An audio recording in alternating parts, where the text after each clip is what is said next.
Welcome to the Learning Pines YouTube. We hope this video helps. You start by confirming where ads originate and why they appear. This matters because network versus client blocks differ.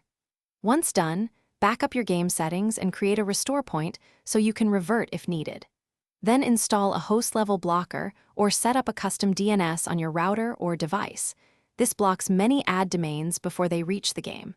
You'll need admin access and the exact client running the game to continue to the next step. Now you dig into traffic to find the precise ad domains and patterns. Use packet capture, router logs, or dev tools to record requests while an ad appears, then add those domains to your DNS block list, host's file, or firewall rules. Make sure to exclude telemetry or update servers needed by the game to avoid breaking functionality. Once added, restart the client and test in a private session. If ads persist, repeat logging and refine patterns until the majority are blocked without harming gameplay.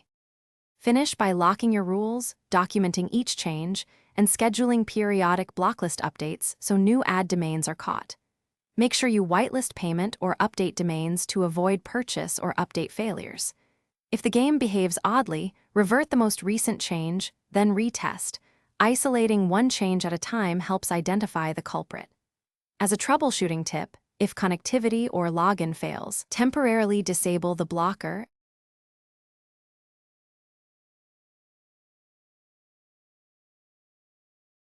Thanks for watching. Consider subscribing if we helped you.